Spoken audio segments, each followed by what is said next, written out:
vamos a hablar, hermanos, de algo bien feo. Vamos a hablar de algo bien feo que está en nosotros. En cada uno de nosotros es algo bien feo, hermanos, que no queremos que salga. Pero cuando menos sentimos, ha salido. Cuando menos esperamos, eso feo que nosotros tenemos sale a flote. No vamos a hablar de su esposo, no se preocupe. Vamos a hablar de algo más feo todavía. Vamos a hablar de nuestro testimonio. Pero no del buen testimonio que tenemos, sino de ese mal testimonio que a veces sale cuando menos lo esperamos. Esos malos momentos que todo cristiano puede pasar y que hace verídico aquella frase de un mal momento, un mal día lo tiene cualquiera. Porque todos estamos expuestos, hermanos, a alterar nuestro buen testimonio. Por un momentito, un minuto, una mala respuesta, una mala reacción, un mal comportamiento, una mala contestación, y manchamos nuestro testimonio, alteramos nuestro buen testimonio. Eso es de lo que vamos a hablar.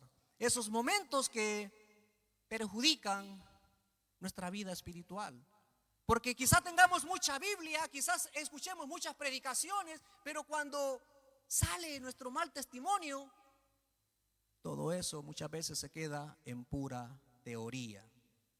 Por eso quiero empezar con el título, lo van a poner por ahí. El título es Cristiano Teórico.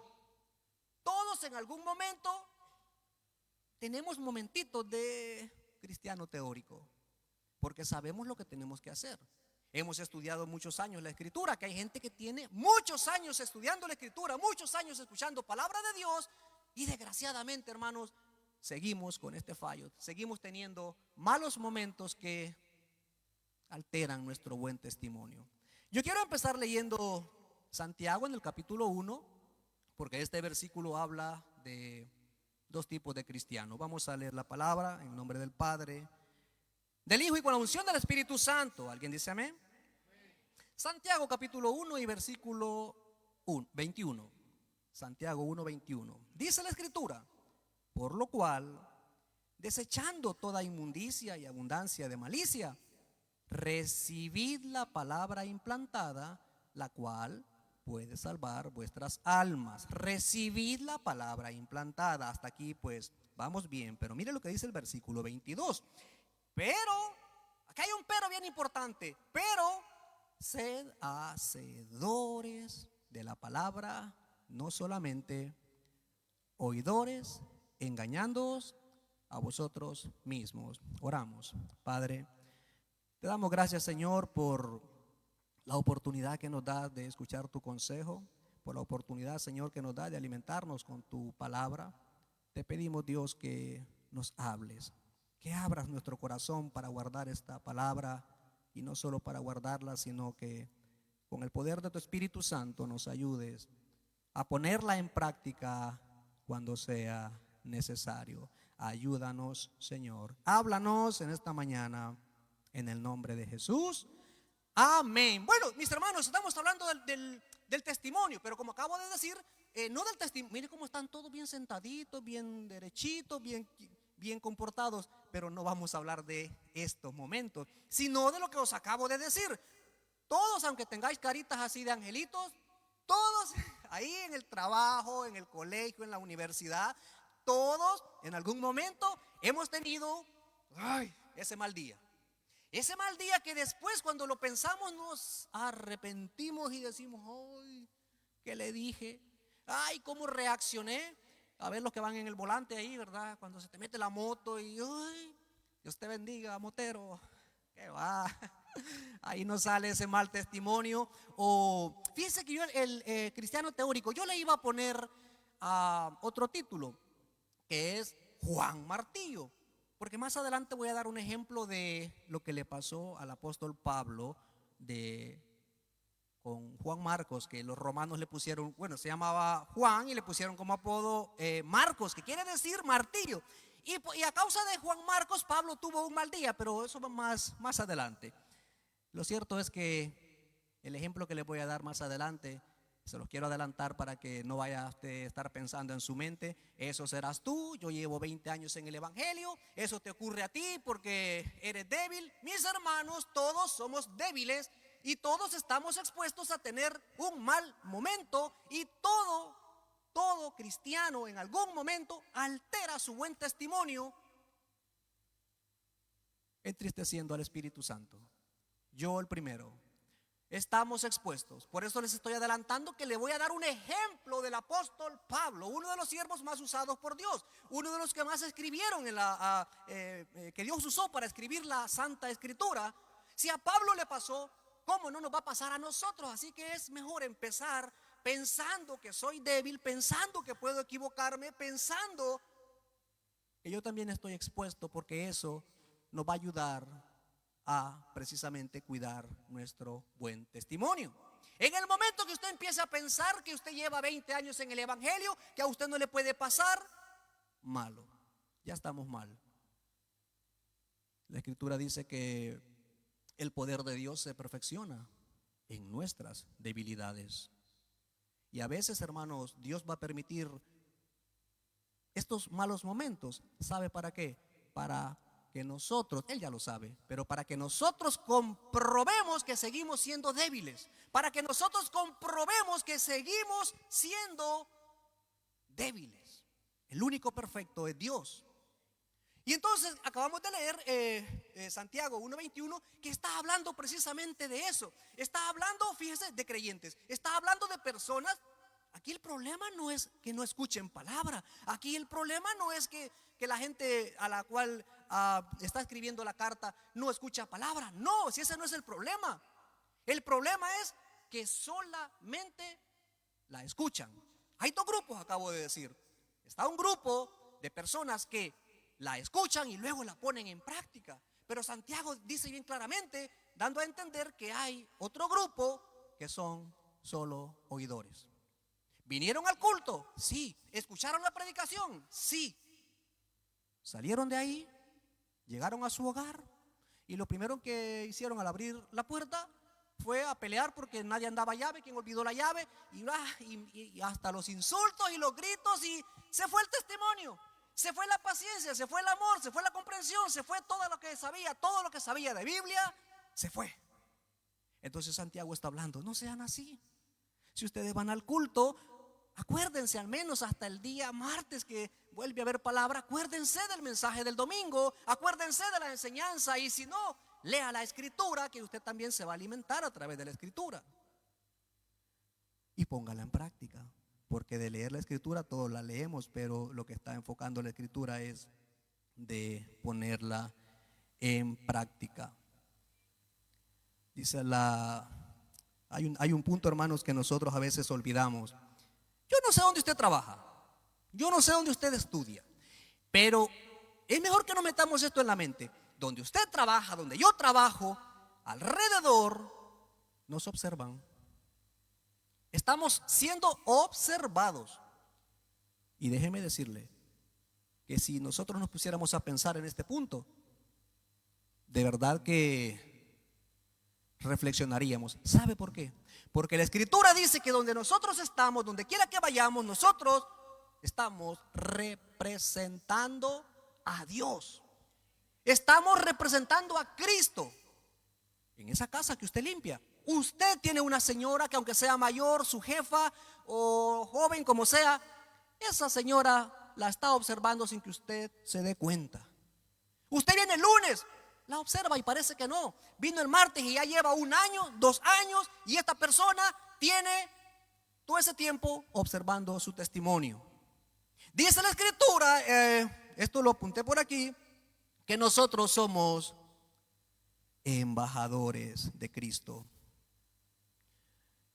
Que el Señor, 2 de Corintios, no lo busque, 2 de Corintios 5 dice que Dios, en su infinito amor, nosotros éramos enemigos de Dios, pero a Dios le plació reconciliarnos por medio de Jesucristo, reconciliarnos con Él mismo, y nos dio una responsabilidad. Nos dio la responsabilidad de llevar la palabra de la reconciliación. Es decir, nosotros tenemos la responsabilidad de dar a conocer la palabra de Dios. Y eso es capítulo 5, 19. Pero en el versículo 20 dice: y vosotros sois embajadores de Cristo. Déjeme ponerle un ejemplo para que usted se lo entienda.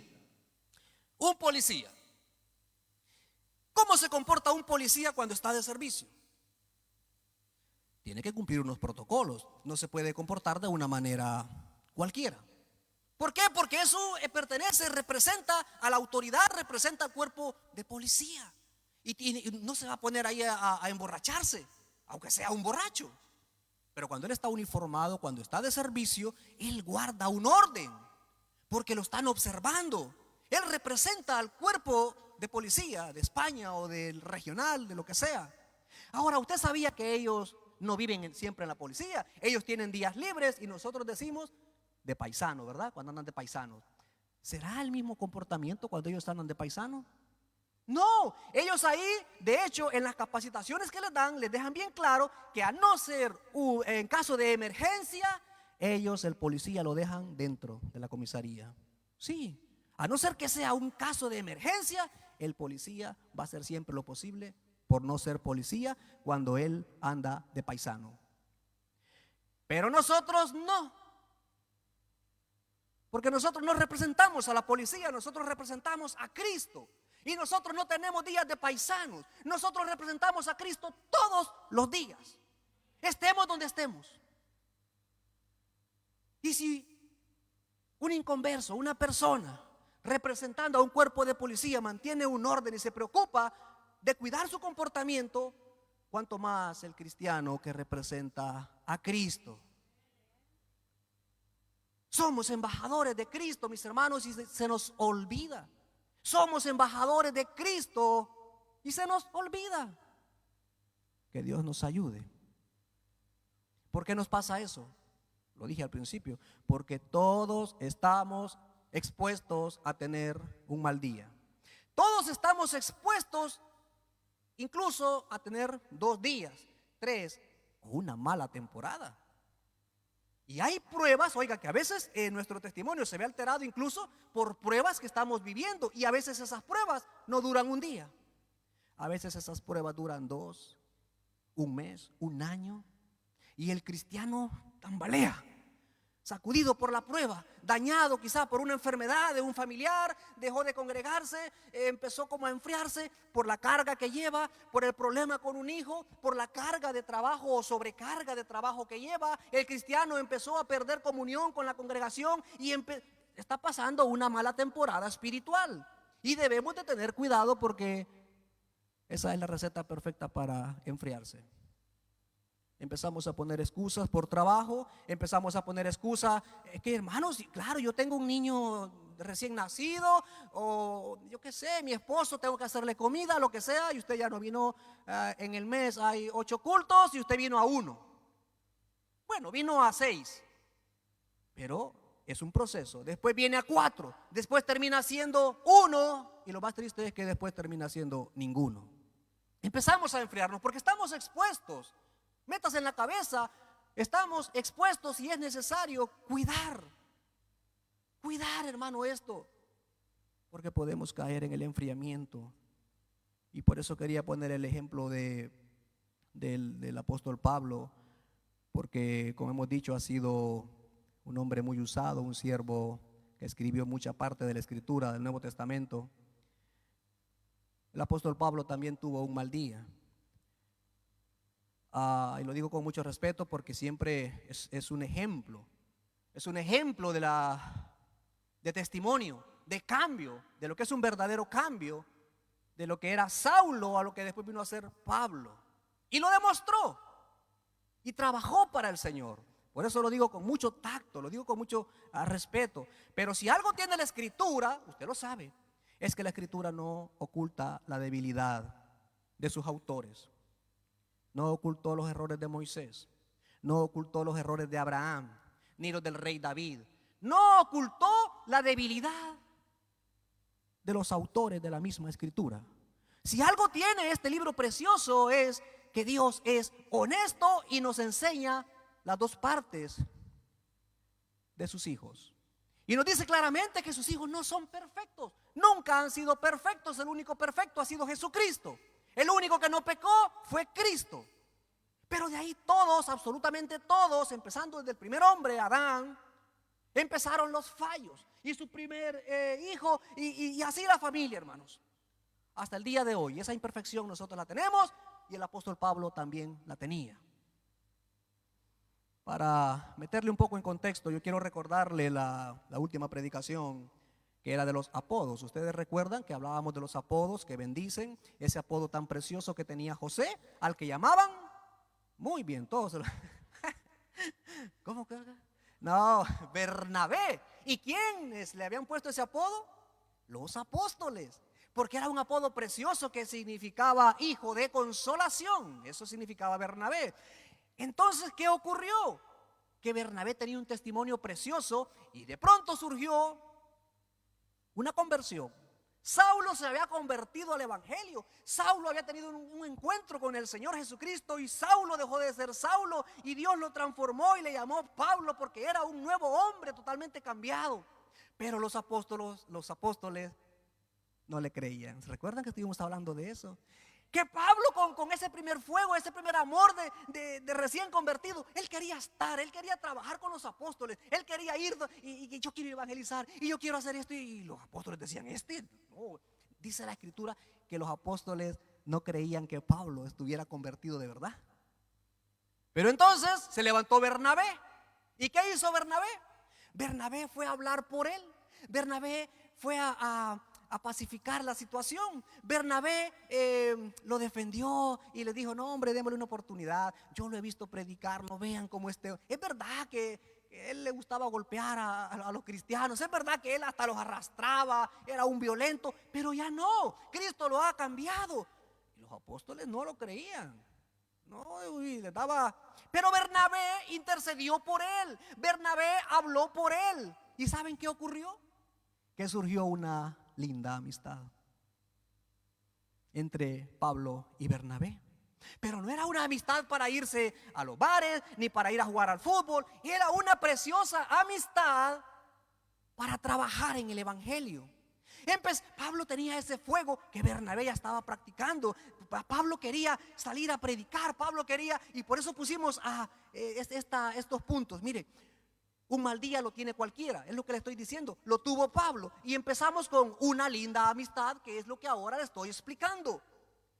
Al ver ese carácter de Bernabé, los apóstoles recibieron a Pablo y Pablo empezó a hacer lo que él quería, a trabajar para Cristo, y lo hacía junto a Bernabé.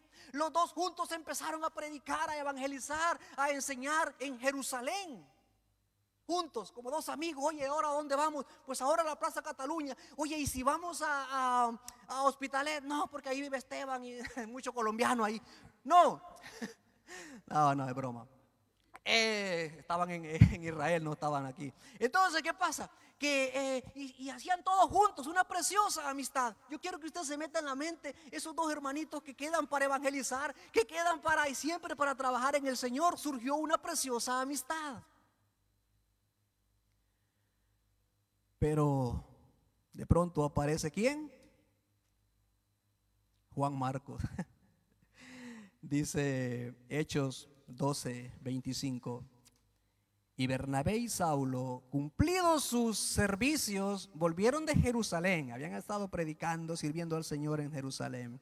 Y Bernabé y Saulo, cumplidos sus servicios, volvieron de Jerusalén. Hechos 12:25. Llevando también consigo a Juan, el que tenía por sobrenombre Marcos. Y les dije en la introducción que los romanos le pusieron martillo. O sea, Marcos no era su nombre, sino que su nombre era Juan. Pero los romanos le pusieron un sobrenombre que es Marcos. Y Marcos es el que escribió el evangelio según San Marcos. Estamos hablando de él, este es Juan Marcos. Entonces, ¿qué ocurre? Que estamos hablando de la amistad tan bonita que tenía Pablo con Bernabé. Y de pronto, ellos han estado trabajando en Jerusalén y de pronto aparece Juan Marcos. Y fue la raíz del problema. Porque empezó Pablo a planificar el primer viaje fuera de Jerusalén. Ir a evangelizar unas misiones hacia a diferentes ciudades. Y le dice a Bernabé, oye, pues ya hemos predicado aquí en Jerusalén, oye, y si fueron llamados por el Espíritu Santo. Pero entonces Bernabé le propuso algo. ¿Cómo era Bernabé? Bernabé siempre quería acoger a la gente, dar oportunidades, ser un pacificador, ser un consolador. Y le dijo, escúchame, la Reina Valera dice que que Juan Marcos era sobrino de Bernabé. Todas las versiones que yo he leído dice que era primo. Juan Marcos era primo de Bernabé. El caso es que Bernabé dice a Pablo, oye, ¿y si nos llevamos a mi primo o mi sobrino, como aparezca en las escrituras futuras? ¿Y si nos lo llevamos? Y Pablo le dice, vale, llevémoslo. ¿Y saben qué pasó? Se lo llevaron y se fueron a predicar, a evangelizar los tres. Ahora esa bonita amistad ya tenía un familiar, ya eran tres los que andaban trabajando para el Señor. Pero algo pasó. Juan Marcos, dice la escritura que Juan Marcos se volvió a Jerusalén. Hechos 13, versículo 2, dijo el Espíritu Santo, apartadme a Bernabé y a Saulo para la obra que los he llamado. Y aquí empezó el primer viaje de Pablo. Y dice el versículo Hechos 13, número 5, y tenían a Juan de ayudante, Juan Marcos. Versículo Hechos 13, aquí explota el problema. Estamos hablando de una linda amistad, no se pierda. Estamos hablando de esa amistad en el Evangelio que tenía Pablo con Bernabé. Se llevan a la misión a Juan Marcos. Hechos 13.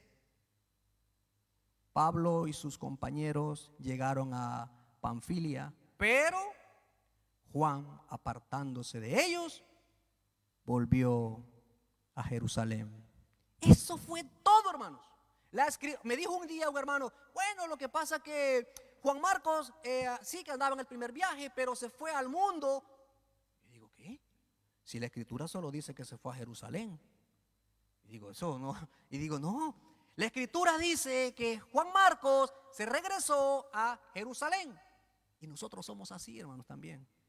No vino al culto, no. Si es que se fue al mundial, como dice Eliseo, ¿no? Se fue al mundial, hermano. No, quizás es que tenía a su hijito enfermo, quizás es que quería dedicar un día a la familia. Hermanos, mil cosas. Pero la Biblia se limita a decir que Juan Marcos se regresó a Jerusalén. Eso fue todo. Pero eso ocasionó un problema en el corazón de Pablo. Eso le sentó muy mal a Pablo. Y Pablo dijo, éramos tres, nos hemos quedado dos. Pero se lo guardó. Bueno, siguió predicando, siguió sirviendo al Señor. Juan Marcos se había marchado, no dice el motivo. Ahora llegamos a Hechos capítulo 15. Este es el punto. Hechos capítulo 15. Ahí yo se lo parafraseo para que sea más. Ellos habían plantado iglesias, Pablo y Bernabé, y habían acabado todo eso, y había pasado tiempo, y entonces tienen una idea. Bueno, Pablo dice, escucha, ¿y si volvemos a hacer todo el recorrido que hemos hecho? Todas esas iglesias que hemos plantado, ¿y si regresamos?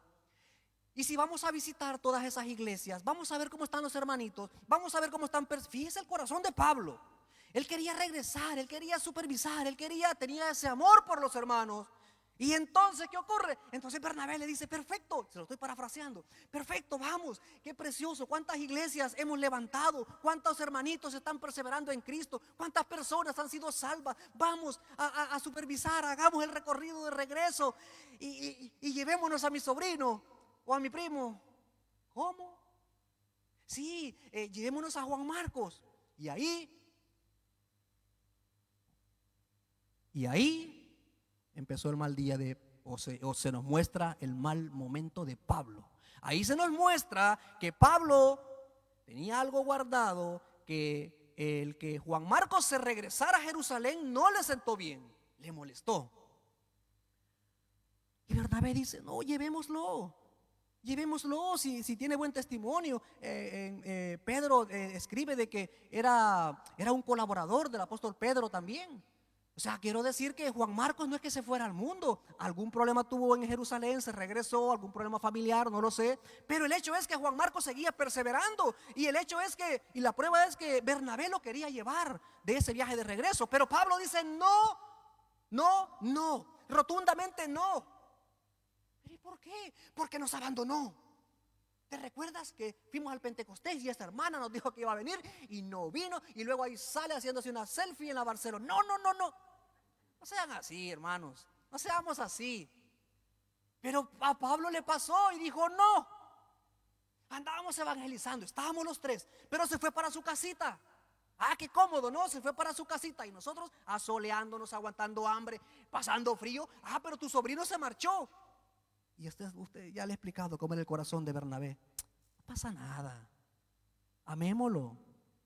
Yo me imagino, ¿no?, que empezarían a hablar. Y dice que surgió un feo desacuerdo.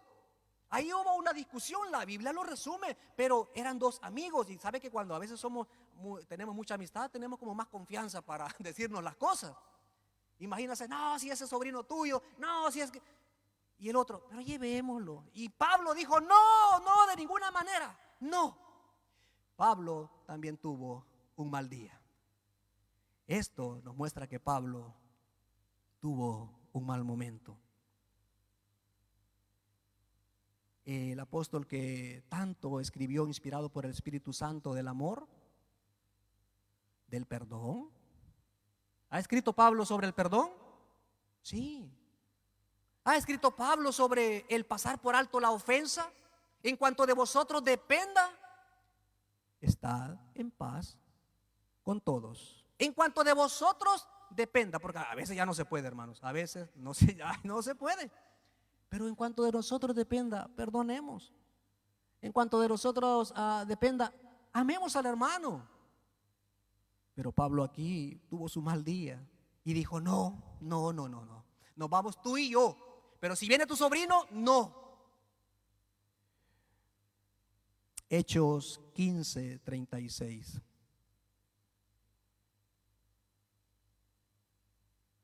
A ver si podéis ponerlo por ahí porque yo no lo tengo. Solo escribí el versículo, no. Pero es lo que les he parafraseado. Después de algunos días, Pablo dijo a Bernabé, volvamos a visitar a los hermanos en todas las ciudades en que hemos anunciado la palabra del Señor para ver cómo están. Y el 37, y Bernabé, ¿qué quería? ¿Qué sentía en el corazón Bernabé? Llevarse consigo a Juan, el que tenía por sobrenombre Marcos, versículo 38. Pero a Pablo no le parecía bien llevar al que se había apartado de ellos desde Panfilia y no había ido con ellos a la obra. 39. Y hubo tal desacuerdo entre ellos que se separaron el uno del otro. Aquellos amigos, aquella bonita amistad en el Señor, aquel corazón de trabajar, se separó. ¿Por qué? Por un mal momento, por una mala decisión, quizá por la falta de perdón. Y aquellos buenos amigos que estaban trabajando no para el fútbol, no para un club de amigos, sino para el Señor, se separaron. Pablo dijo, pues ¿sabes qué?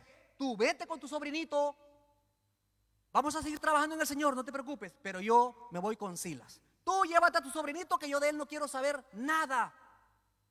Hermanos, es Pablo, el apóstol Pablo. Si le pasó a Pablo, ¿cómo no nos va a pasar a nosotros? Si le pasó al apóstol Pablo, ¿cómo no nos va a pasar a nosotros? Así que pidamos la ayuda al Señor, hermanos. Somos débiles y podemos tener un mal día. Y en un momento podemos quedar como cristianos teóricos, que escuchamos mucha palabra, que leemos mucha Biblia, pero que todo eso queda a un lado a veces. Por un momento, como le acabo de decir, por una mala respuesta, una mala contestación, un mal comportamiento, una mala decisión. Y nuestro testimonio puede quedar manchado. ¿Qué pasó a Pablo? Por eso les he puesto el ejemplo. Se separaron. Ahora, yo quiero una pregunta bien interesante, porque si yo lo tengo aquí, si yo lo dejo aquí, pues la cosa queda como a medias. Pregunta para todos los que piensan así rápido. ¿Fue Pablo un cristiano teórico? No, rotundamente no. Era humano, era un cristiano humano, eso sí. Pero ¿le suena de algo? He peleado la batalla, he acabado la carrera. Así acabó. Eso fue una cosa puntual. Así acabó Pablo. He acabado la carrera. He peleado la batalla a la presencia del Señor. No, Pablo no fue un cristiano teórico. Simplemente tuvo un mal día como nosotros. Así que por un momento usted puede ser un cristiano teórico. Pero lo malo es cuando es un momento, otro momento, un día, otro día. Ya hermano, ya usted no tiene, ya no es un momento teórico, ya usted es un cristiano crónico. Teórico pero crónico. Sí. La verdad es que las luchas son difíciles y cuesta, hermanos. Cuando hay luchas, cuesta. Y yo quería poner un ejemplo, pero el tiempo lo voy a resumir bastante. ¿Cuántos han escuchado?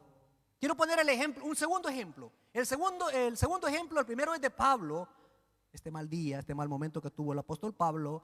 Pero yo quiero ir quizá a otro ejemplo que es como diferente. Es como mucha prueba, mucho dolor, mucho sufrimiento, pero una diferente manera de comportarse. Es el ejemplo de Ana, la madre de Samuel. Yo sé que usted conoce la historia. Ana, la que oraba, Ana, la estéril, la que tanto deseaba un hijo, Ana, la que ora y Dios le contesta y nace el profeta Samuel. Y precioso, siempre predicamos de eso, hermano. Ore, tenga fe, mire a Ana. Pero yo quiero rápido presentarles no a otra Ana, sino quizás la etapa de Ana, quizás de más jovencita. Hay escritos judíos, seculares, que no son la Biblia, sino que son de escritores judíos, que escribieron que Ana, debido a la cultura, se había casado muy jovencita. Escritos, literatura judía, histórica judía, secular, no Biblia. Que Ana se casó muy jovencita. Como toda jovencita ilusionada, se casó con su esposo y su esposo se llamaba Elcana. Pero entonces cuando ella se casa, como toda muchacha ilusionada, se da cuenta que hay un problema bien serio. Número uno, ese es otro, pero número uno, se da cuenta que ella está enferma. Ella tiene una deficiencia y para la mujer esto es muy doloroso. Luego hay ejemplos de las que no quieren niños, de las que son capaces de tirarlo a la basura. Y los países aprobando leyes, y los países aprobando el aborto, aprobando matar niños, cuando hay mujeres que darían su vida por tener uno. Y las que sois madres, sabéis la ilusión, el regalo de Dios de tener un bebé. Pero Ana no podía. Ana tenía ese sufrimiento y se casó y lo intentaba y no podía porque era estéril. Primer problema de Ana. Pero luego usted se estudia capítulo 1, primera de Samuel capítulo 1. Su marido era creyente y ella lo acompañaba.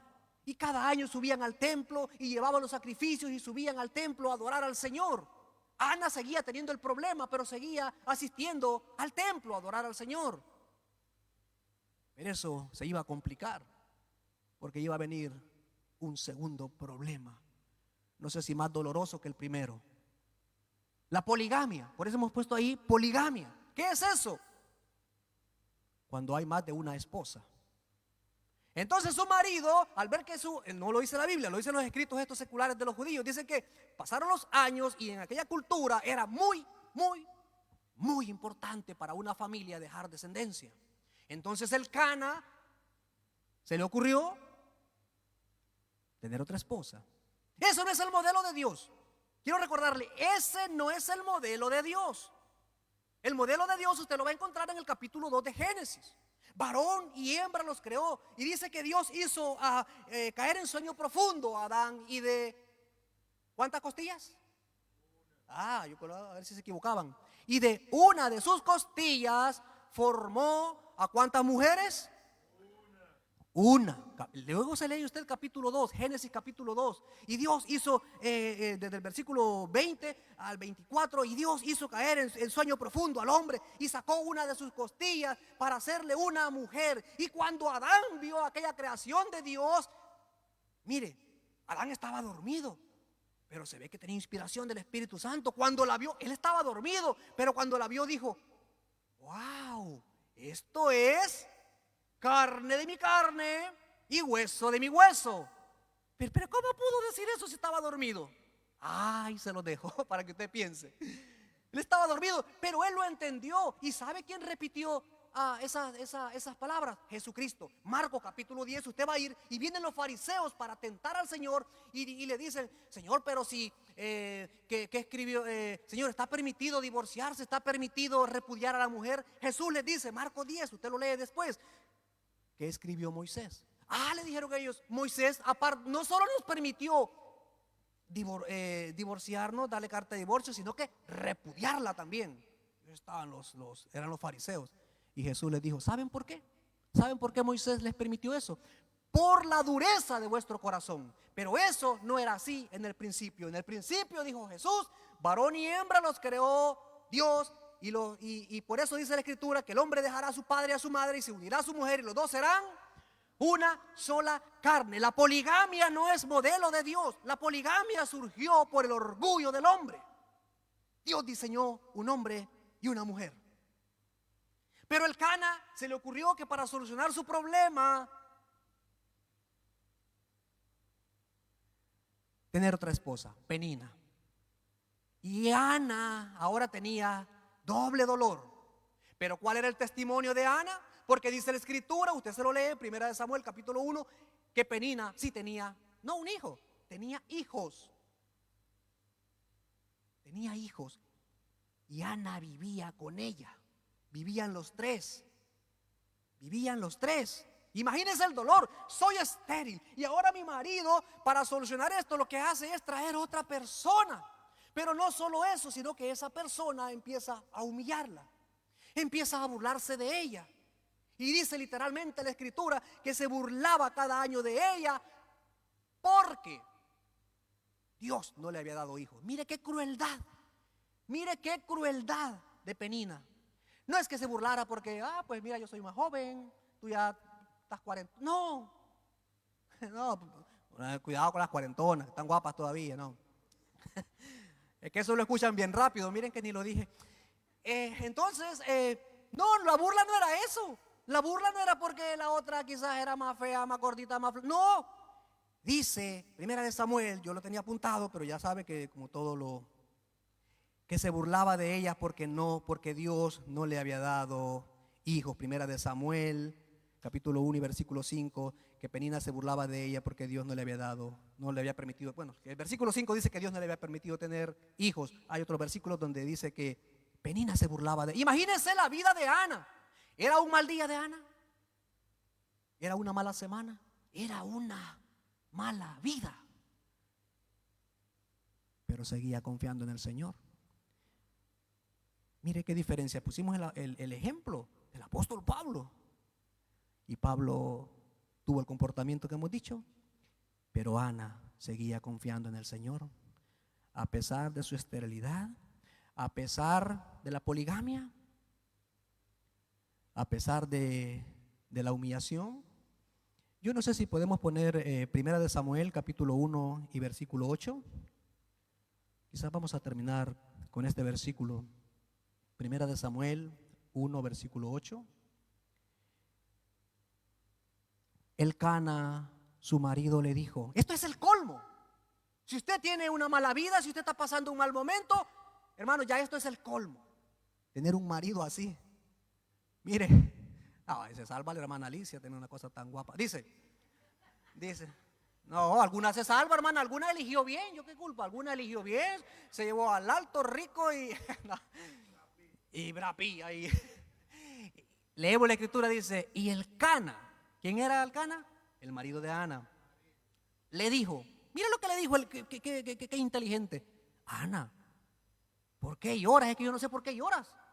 Ana, una cosa, ¿por qué es que siempre estás llorando? Nunca me dice, o sea, no, él no lo sabía por qué estaba llorando. Parece que, o sea, vaya pregunta, Ana, ¿por qué lloras? ¿Y por qué no comes? Ana, el marido, el esposo, ¿y por qué no comes? ¿Y por qué está afligido tu corazón? Son preguntas del marido. Ya esto, hermanos, de verdad. ¿Sabe qué le dijo? Mira lo que le dijo. Ana, una cosa, Ana. Mira, Ana, una cosa. ¿Acaso no soy yo? Ya eso, hermano, es el colmo. Este sí que era peor que el hermano Daniel, de verdad. Ana, una cosa, escúchame, ¿qué más quieres? ¿Qué quieres, hijos? Mira, ¿usted soy yo mejor que 10 hijos? No, rotundamente no. Hermanas, ese que el colmo de la vida de Ana era tener un marido así, que no se enteraba. ¿Cómo que no sabía qué le pasaba? ¿Cómo que no sabía por qué lloraba? ¿Cómo que no sabía por qué Ana no comía? Él lo sabía, pero encima sale con esta frase que no sé, que Dios me perdone, pero a mí me parece como un poco absurda, un poco chulesca. ¿Acaso no soy yo? Hermanas, ¿cómo va? Usted puede amar mucho a su marido y puede ser más guapo que yo, no creo, pero puede ser muy chulo, muy precioso, muy responsable, muy trabajador, pero jamás se va a comparar al regalo de tener un hijo. Y el Cana le dice, ¿acaso? Vaya pregunta. Vaya pregunta. Que el Señor nos ayude, hermanos. Que el Señor nos ayude. ¿Sabe a qué? A tomar el ejemplo de Ana, a tener el testimonio de Ana. Le voy a dejar un deber, a ver si lo encuentra. En su casa, usted se estudia Primera de Samuel. Y a ver si usted encuentra en qué momento Ana atacó a Penina. A ver en qué versículo usted encuentra que le hiciera la vida imposible a su esposo. Se lo dejo de deber. No lo va a encontrar, porque Ana fue fiel al Señor. Fue una buena esposa, a pesar de tener ese marido. Supo confiar en el Señor, a pesar de tantos años de esterilidad. ¿Qué le dirían los médicos? Tú no vas a tener hijos. Pero ¿qué dijo Dios? Tu oración ha sido escuchada. Y nació Samuel por la fe de Ana, a pesar de tener no un mal día como nosotros a veces, que damos pena con nuestro comportamiento. Esto es un gran ejemplo. Esto es un gran ejemplo. Estudie Primera de Samuel y va a encontrar un ejemplo para los malos momentos. Y si usted está pasando una situación difícil, le puedo asegurar que la de Ana era mucho peor. Confió en el Señor y fue bendecida. Pidámosle al Señor ser fieles, cuidar nuestro testimonio, porque en la obediencia hay bendición. Dele un aplauso al Señor. Gracias, Señor. Gracias, Padre. Gracias te damos, Dios, por tu amor, por tu ayuda. Ayúdanos, Señor, a ser practicantes de tu palabra y no solamente oidores cristianos teóricos. Ayúdanos, Señor. En el nombre de Jesús. Amén. Que Dios les bendiga, mis hermanos. Gloria a Dios.